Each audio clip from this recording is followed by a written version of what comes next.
સાપ્તાહિક રાશિફળ 26 ફેબ્રુઆરીથી 3 માર્ચ સુધી 4 રાશિના જાતકોને આ સપ્તાહમાં મળવાની છે મોટી સફળતા.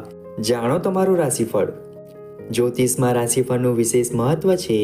રાશિફળ મુજબ આ અઠવાડિયે કેટલીક રાશિઓને ભાગ્યનો સાથ મળશે, જ્યારે કેટલીક રાશિઓને પરિવારનો સાથ મળશે, પરંતુ કેટલાક લોકોને નુકસાન પણ થઈ શકે છે. પહેલી રાશિ છે મેષ રાશિ. આ અઠવાડિયે જે કામમાં તમે છેલ્લા કેટલા સમયથી નિષ્ફળ રહ્યા છો તે કાર્ય ઉકેલાઈ શકે છે. તમારા નજીકના વ્યક્તિ સાથે અચાનક મુલાકાત થવી આનંદદાયક રહેશે. તમે રોકાણ સંબંધિત પ્રવૃત્તિઓમાં જોખમ લઈ શકો છો. ધ્યાનમાં રાખો કે વધુ પડતા વ્યવહારો હોવાને કારણે સંબંધોમાં ખટાશ આવી શકે છે. બાળકોની કોઈ પણ પ્રવૃત્તિને કારણે મન થોડું પરેશાન થઈ શકે છે. સમસ્યાનો શાંતિપૂર્ણ ઉકેલ શોધો અને ખર્ચમાં પણ ઘટાડો કરો. કાર્યસ્થળમાં આંતરિક વ્યવસ્થા સારી રાખવાની જરૂર છે. વિવાહિત જીવનમાં મધુરતા જાળવી રાખો. સ્વાસ્થ્યમાં નાના મોટા ઉતાર ચઢાવ આવી શકે છે. બીજી રાશિ છે વૃષભ રાશિ.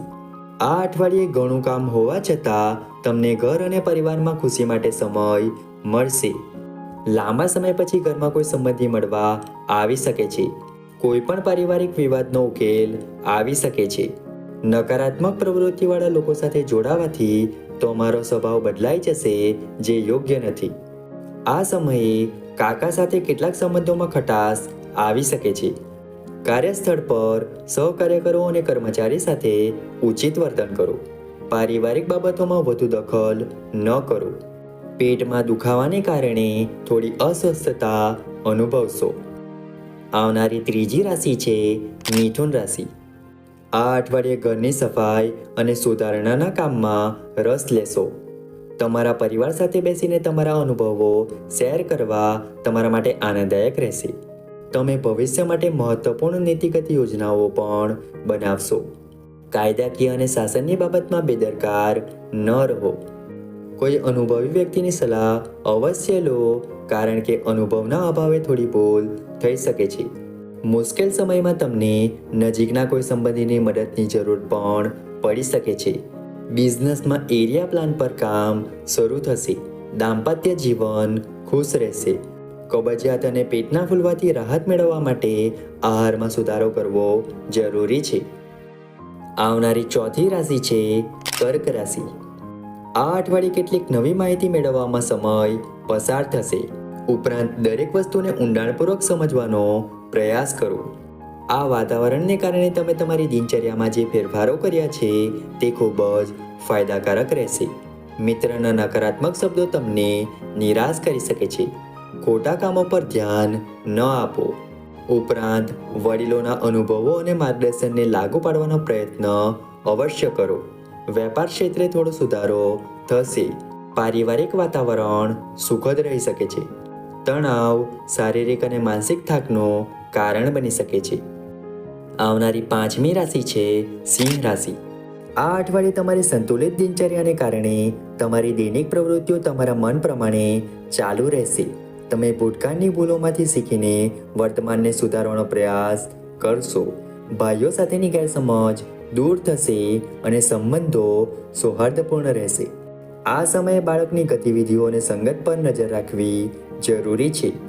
વાહિયાત વાતોમાં સમય બગાડો નહીં, પણ તમારા પરિવાર પર પણ ધ્યાન આપો.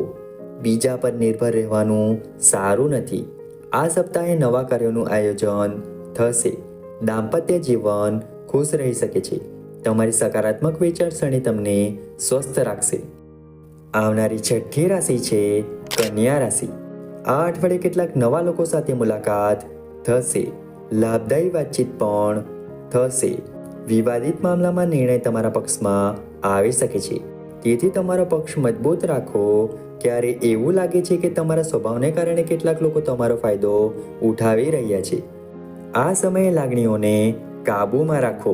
બીજા પર વધુ પડતો આધાર રાખવાને બદલે પોતાનામાં વિશ્વાસ રાખો. કાર્યક્ષેત્રમાં વધુ પડતી મહેનત કરવી પડશે. પતિ પત્નીના સંબંધોમાં આશા જાગી શકે છે. વધારે કામ કરવાથી તણાવ વધી શકે છે. આવનારી સાતમી રાશિ છે તુલા રાશિ. આ અઠવાડિયે આર્થિક સ્થિતિમાં થોડો સુધારો થશે. અટવાયેલા કે ઉધાર લીધેલા પૈસા પાછા મળવાથી રાહત મળશે. નારાજગીનો સમય આવી ગયો છે. કોઈ પણ નોકરીના ઇન્ટરવ્યૂ વગેરેમાં યુવાનો માટે સફળતા મેળવવાનો માર્ગ બની રહ્યો છે. ઘરમાં નાની નાની વાતો અજાણતા તણાવનું કારણ બની શકે છે. આ જૂઠાણાને અવગણો અને ગુસ્સો કરવાથી બચો. ઘરમાં યોગ્ય સુમેળ જાળવવા માટે વૃદ્ધ સભ્યોએ યોગ્ય યોગદાન આપવું પડશે. વ્યવસાયમાં પ્રવર્તમાન સ્થિતિની અસર રહેશે. પતિ પત્ની વચ્ચે સારો તાલમેલ રહેશે. ગળામાં ચેપને કારણે હળવો તાવ આવી શકે છે. આવનારી 8મી રાશિ છે વૃશ્ચિક રાશિ. આ સપ્તાહ આત્મનિરીક્ષણનું રહેશે. આ બિંદુએ તમે તમારી કોઈપણ તકનીકો અને કુશળતાને સુધારી શકો છો. તમે સામાજિક કાર્યોમાં પણ જોડાઈ શકો છો. અજાણી વ્યક્તિ સાથે વાતચીત બંને માટે ફાયદાકારક સાબિત થશે. તમારા વ્યસ્ત કાર્યક્રમને કારણે તમે તમારા માટે સમય કાઢી શકશો નહીં. કોઈ પણ કારણ વગર વિવાદ પણ શક્ય છે. તમારા વ્યવહારમાં સાનુકૂળતા રાખો. કોઈ પણ રોકાણ કરતા પહેલા તેના તમામ સ્તરો વિશે વિચારો. કોઈ વ્યક્તિની મદદથી તમારા અટકેલા કામ પૂરા થઈ શકે છે. પરિવારમાં શાંતિનું વાતાવરણ રહેશે. તમારી પોતાની બેદરકારીથી કેટલીક સ્વાસ્થ્ય સમસ્યાઓ થઈ શકે છે. આવનારી 9મી રાશિ છે ધન રાશિ. આ અઠવાડિયે આધ્યાત્મિક પ્રવૃત્તિઓમાં થોડો સમય પસાર કરવાથી તમારા મનોબળ અને આત્મવિશ્વાસમાં પણ સકારાત્મક પરિવર્તન આવશે. તમે અન્ય લોકોને પ્રદાન કરો છો તે સહાયમાં તમારી સાથે વધુ ભેદભાવ કરવામાં આવશે.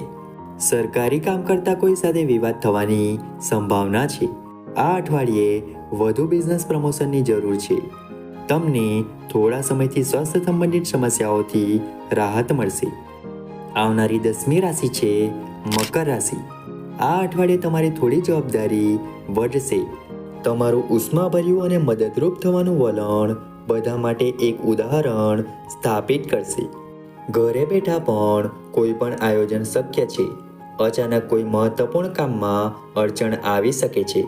એટલે કે કોઈ પણ પગલું ભરતા પહેલા તેની સંપૂર્ણ રૂપરેખા તૈયાર કરો. નકારાત્મક પરિસ્થિતિઓ સાથે સમજદારીપૂર્વક વ્યવહાર કરવાની જરૂર છે.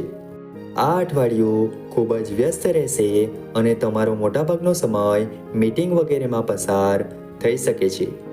બિઝનેસ ટ્રીપ પછી તમે તમારા પરિવાર સાથે સારો સમય પસાર કરશો. સ્વાસ્થ્ય સારું રહેશે.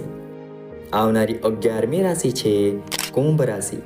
આ અઠવાડિયે થોડા સમયથી ચાલી રહેલા કામમાંથી આરામ કરવા માટે આધ્યાત્મિક પ્રવૃત્તિઓમાં થોડો સમય પસાર કરો. તે તમને ઉર્જાવાન અનુભવ કરાવશે. તમારી કારકિર્દીની સંભાવનાઓને યોગ્ય રીતે ધ્યાનમાં લેવાથી યુવાનો લક્ષ્ય નક્કી કરવામાં સફળ થશે. રાજકારણી પ્રવૃત્તિઓથી દૂર રહો. હવે તમારે તેના વિશે વધુ જાણવાની જરૂર છે. આ સમયે કોઈપણ જોખમી પ્રવૃત્તિમાં રસ ન લો કે રોકાણ ન કરો. જીવનસાથી સંબંધિત વ્યવસાયમાં વધુ સાવધાની રાખવાની જરૂર છે. પારિવારિક વાતાવરણ ખુશનુમા રહેશે. સ્વાસ્થ્ય સારું રહેશે. આવનારી 12મી રાશિ છે મીન રાશિ. આ અઠવાડિયે તમારી દિનચર્યા સિવાય આ અઠવાડિયે થોડો સમય આત્મનિરીક્ષણ માટે વિતાવો. તમને કેટલીક સૌથી ગૂંચવણભરી સમસ્યાઓનો જવાબ મળી શકે છે.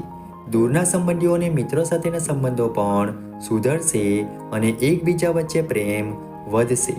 બીજાના કામમાં દખલ ન આપો અને પૂછવા વગર સલાહ ન આપો. તમારો ઘમંડ તમારા ભાઈઓ સાથે થોડો વિવાદ પેદા કરી શકે છે.